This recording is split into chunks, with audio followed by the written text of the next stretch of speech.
Fala pessoal, tudo certo? Francisco Torma aqui, advogado do agronegócio, pensando hoje, refletindo, eu estava refletindo sobre alguns assuntos que aparentemente até parecem que não tem muita lógica entre si, que não tem nenhuma vinculação entre si, mas olha só, faz sentido, eu quero compartilhar essa questão, esses meus pensamentos de hoje com vocês, para que vocês me digam se o que eu estou pensando faz sentido ou não, ou eu deveria estar de férias para pensar melhor sobre os assuntos. Mas olha só, o que eu quero falar para vocês tem a ver com pirâmide alimentar dos Estados Unidos, que agora em janeiro teve uma alteração, vocês devem ter visto as notícias. Também inclui canetas emagrecedoras, eu estou vinculando alguns assuntos que aparentemente não tem muita relação. E agronegócio brasileiro. Sim, a minha ideia é que eu quero trazer esses três assuntos, linkar esses três assuntos para que vocês avaliem comigo se eu estou raciocinando direito ou não. Bem, começando pelo primeiro assunto, vocês lembram que janeiro de 2026, nós tivemos uma mudança na pirâmide alimentar que o governo dos Estados Unidos considera adequado, que afinal de contas é aquilo que norteia os nutricionistas, os médicos e todos aqueles que trabalham de alguma forma com nutrição humana. Então, o que nós tínhamos? Qual que é a grande alteração? O que impactou aí que nós nos questionamos sobre o que estaria acontecendo nos Estados Unidos no início do ano? Bom, a pirâmide ela tinha na base os carboidratos. Então, tecnicamente, a base da pirâmide, a parte mais larga da pirâmide, aquilo que você deveria se alimentar mais, que é a base da alimentação dos seres humanos, eram carboidratos, pães, arroz, cereais, grãos. E a parte pequena da pirâmide seriam as proteínas, as carnes, tá?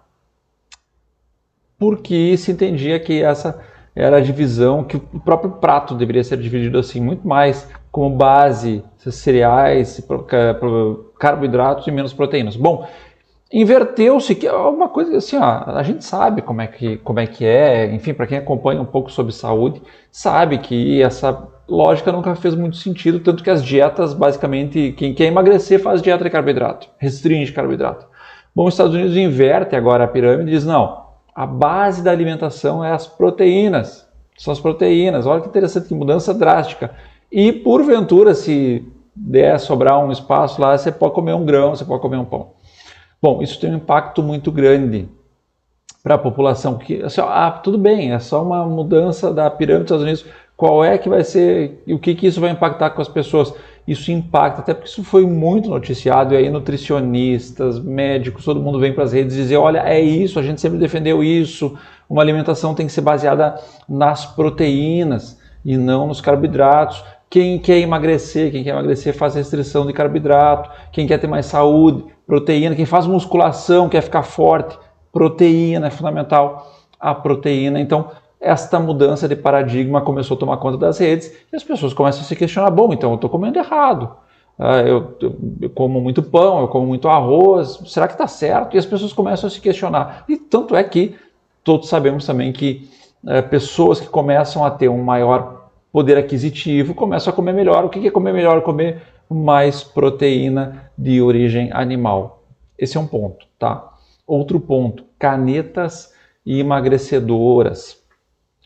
Ozempic, Mounjaro, essas canetas que hoje em dia um monte de gente usa. Até pouco tempo atrás era novidade, meu Deus, fulano emagreceu, só pode ser Ozempic, e agora todo mundo está tomando as canetas emagrecedoras, e isso eu estava lendo algumas notícias sobre essa questão, fiquei impressionado como isso já vem refletindo na sociedade e no mercado. Bom, restaurantes já estão fazendo pratos para quem usa caneta emagrecedora, prato Mounjaro, que é o prato que vem menos comida. Por quê? Porque as pessoas têm uma redução no apetite, até não vou entrar em detalhes técnicos porque não me competem.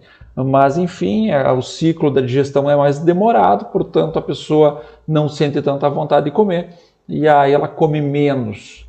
E aí, óbvio, um rodízio não faz mais sentido, um prato muito grande deixa de fazer sentido, e as pessoas que, todo mundo sabe, quem usa essas canetas emagrecedoras come pouco e precisa comer bem, já que a quantidade de alimentos é menor, preciso comer algo que nutre. E o que todos os nutricionistas que eu vejo dizem sobre isso? Bom, se você usa caneta emagrecedora, você precisa ter uma alta ingestão de proteína, porque senão você vai perder massa muscular, não vai perder gordura, vai perder massa muscular, e esse é um resultado que ninguém quer. Então, as pessoas se dedicam a comer proteína, não vão perder tempo comendo carboidrato, vão comer proteína.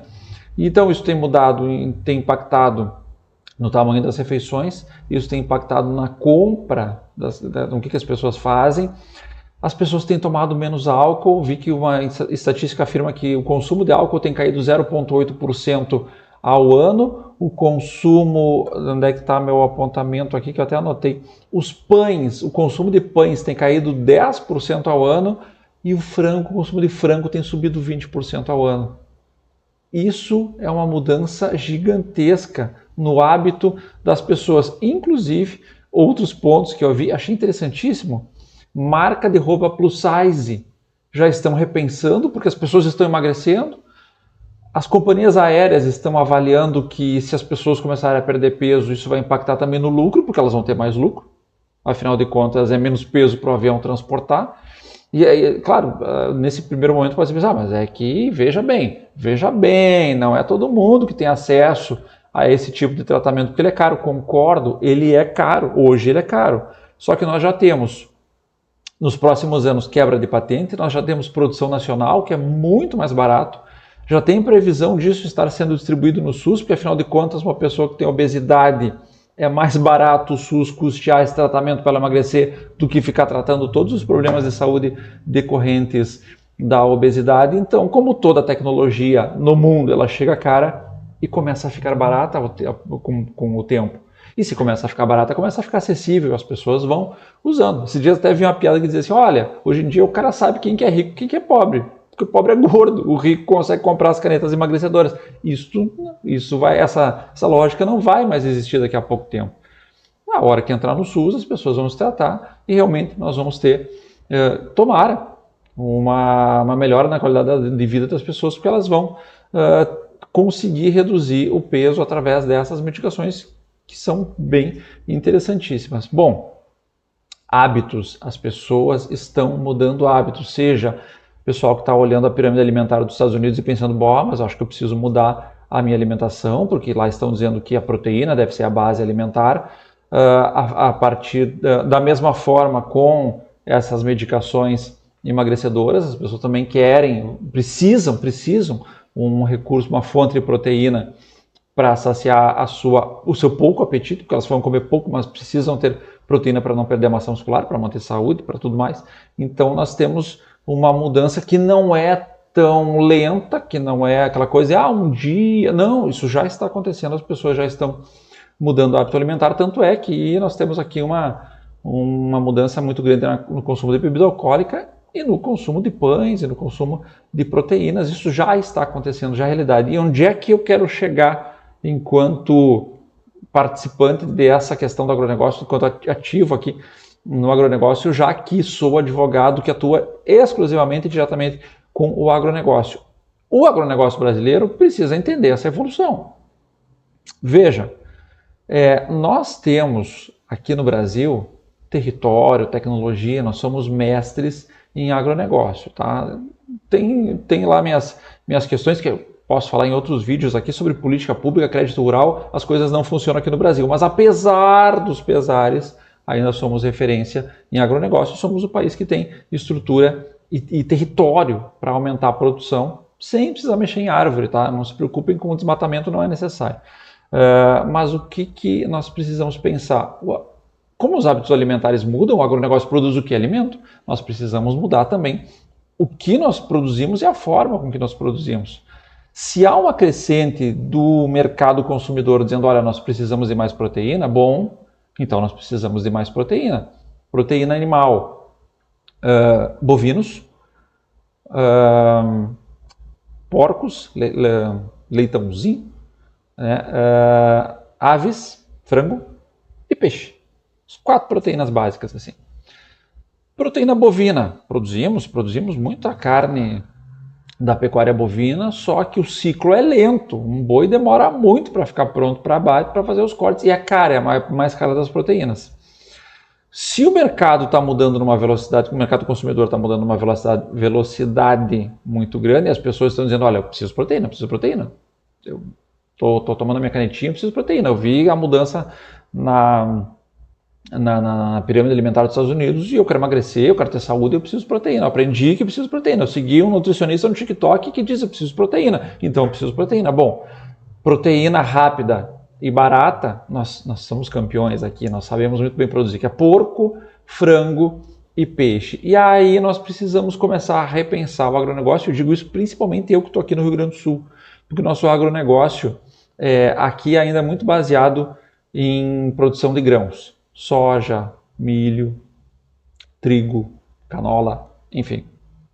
Isto é um problema. Tem sido um problema nos últimos anos porque assim, lavoura é muito suscetível a questões climáticas e nós estamos vivenciando questões climáticas intensas aqui. Foram várias estiagens, foi enchente em 2024, 2025 nova estiagem, agora 2026 também não está legal, está faltando água em vários lugares, a tendência é que volte a chover em fevereiro, mas por enquanto está faltando água. Tá? Então nós temos um problema. E temos um problema de preço, a soja está caindo, o trigo só dá prejuízo para o produtor, eu sei porque eu atendo vários agricultores e dizem, trigo é complicado. O arroz está com custo de produção mais alto do que o valor do mercado. E aí se as pessoas, analisem comigo, as pessoas estão dizendo, olha, eu não vou mais comer arroz porque eu preciso comer frango. Bom, a quantidade de consumo de arroz tem diminuído também. O preço está horrível. Qual é a lógica de produzir arroz, de aumentar a área para arroz? Não faz sentido. Bom, tanto cara de arroz está diminuindo. A mesma coisa o trigo. O trigo é a base dos pães e as pessoas entram em dieta e não comem mais carboidrato, consequentemente não comem mais pão. Então o trigo também está perdendo terreno nesse negócio, enquanto proteína animal, principalmente as baratas, frango, porco, peixes, cada vez, como elas têm um ciclo rápido, cada vez há mais necessidade de produção e é mais lógica em focar a produção nisso. Então eu penso que nós precisamos começar a avaliar essas questões. O Brasil é um exímio exportador, a proteína do porco, a proteína do frango. O Brasil exporta muito isso, mas tem mercado para exportar muito mais e tem mercado interno agora também exigindo o acesso a essa proteína. Porque o ciclo, como eu já disse, o ciclo pecuário bovino é muito lento, então nós temos essa possibilidade de proteína. E aí quando uma classe que não tem muito poder aquisitivo, mas já consegue acessar produtos de melhor qualidade, ela precisa essa proteína barata, eu preciso ter frango no mercado, eu preciso ter porco no mercado, e eu preciso ter filezinho de tilápia no mercado. E aí como é que nós produzimos isso? E aí que eu quero chegar nessa mudança grande de paradigma do agronegócio, por quê? Porque hoje o agronegócio, para quem produz grão, para quem produz soja, por exemplo, ele é muito penoso para o produtor, porque o risco está 100% em cima dele. O produtor produz soja, e aí ele faz crédito no banco, e se não chover, azar é dele, meu querido. Ele tem que pagar o crédito que custei no banco, ele tem que pagar os investimentos, ele tem que pagar o arrendamento, que é uma coisa absurda, de cara. O Rio Grande do Sul tem um arrendamento muito caro. E aí ele precisa fazer o pagamento dessas operações, só que ele não está colhendo bem. E o preço, ainda se ele colher bem, o preço está horrível. A proteína, principalmente essas desses animais de pequeno porte, eu tenho uma menor necessidade de área. Tá? O que eu preciso de produzir de soja para ganhar dinheiro, com uns aviários ali eu consigo a mesma renda, talvez até mais. Até porque a soja não tem dado renda ultimamente. Então eu preciso de menos espaço, eu preciso de menos trabalho. Embora, claro, mão de obra é necessária, mas uma mão de obra mais técnica, pode ser cara sim, mas o rendimento faz sentido dentro dessa lógica. Só que aí tem um ponto importantíssimo, que é o seguinte, eu acabei de comentar. Na produção de grãos, o produtor está lá, o risco é dele. Como é que funciona a produção de frango e aves aqui no... Frango e aves não, né? De frango e porco aqui no Brasil. Vejo muito em Santa Catarina, vejo muito no Paraná. Contrato de integração vertical, o produtor é integrado, ele não está sozinho nessa história. Tem uma cooperativa, tem uma empresa, e ele faz os contratos de integração. Olha como o direito... Eu saí da canetinha e cheguei no direito do agronegócio, no direito aplicado ao agronegócio. Sensacional esse bate-papo aqui. Então veja só, eu preciso o direito, as técnicas jurídicas, os movimentos contratuais auxiliam o produtor para que ele consiga estabelecer contratos, integração vertical, e aí tecnicamente ele vai se integralizar a uma empresa maior, ele vai conseguir os insumos para produzir, ele vai ter mais segurança, porque esse risco não é só dele. Aí esse risco é de toda essa cadeia dos integrados, ele vai ter acesso à mão de obra, ele vai ter acesso à tecnologia necessária que ele vai ter para produzir esta proteína. E olha que eu nem falei dos ovos ainda, estou falando em frango para abate de corte, mas ainda tem os ovos, que todo mundo que é maromba e que faz academia quer muito comer muito ovo. Outra demanda gigantesca que nós temos no agronegócio brasileiro. Então, o que eu quero chegar e concluir aqui com vocês? Hábitos alimentares estão mudando muito rápido nesse cenário, nesse momento histórico que nós estamos vivendo. Consequentemente, o agronegócio precisa acompanhar esses hábitos alimentares, porque nós temos a capacidade, nós temos a técnica, nós temos a tecnologia, nós temos o conhecimento, nós temos o espaço, nós temos o clima para fazer essa produção. Veja, por exemplo, o Rio Grande do Sul, que faz uma lavoura, essa lavoura está sujeita a ter que ficar esperando chover, se não chover vai ser ruim, se chover demais vai ser ruim. Poxa, num aviário tu tem esse sistema controlado. Tu consegue daqui a pouco comprar milho lá do Mato Grosso, entregar ração para esses animais que vão ter uma dependência de água mais controlada, não precisa de chuva para sobreviver. E o ciclo é rápido, em 40 dias o frango está pronto para abate. Então, é isso que eu quero chegar lá, nós precisamos começar a fortalecer essas cadeias para acompanhar essa evolução do mercado consumidor e, consequentemente, trazer riqueza, lucro para o produtor rural. Não adianta, agronegócio não pode ser como nós falávamos na escola, de subsistência. Isso não existe. O agronegócio precisa trazer lucratividade para o produtor, desenvolvimento econômico e social para as populações rurais, inclusive urbanas, porque hoje em dia o agronegócio não depende só de uma população extremamente rural. Mas esse é o raciocínio que eu queria compartilhar com vocês. Me digam se eu estou equivocado ou se daqui a pouco vocês entendem que tem isso aí mesmo. Nós temos que plantar soja e ficar rezando para chover. Plantar trigo e ficar esperando para chover, para aumentar o preço e tudo mais. Hábitos mudam e nós precisamos estar atentos a esses hábitos e, consequentemente, a essa demanda, porque, afinal de contas, é isso que nós queremos. Produzir para atender uma demanda, para botar dinheiro no bolso e para desenvolver o país, para desenvolver as populações rurais e desenvolver o produtor rural. Beleza? Grande abraço. Comenta se é por aí ou se não é por aí. E nós nos vemos na próxima aqui no canal. Se inscreva no canal porque eu vou fazer bastante vídeo nesse sentido assim, tá? Valeu, pessoal. Grande abraço. Até mais.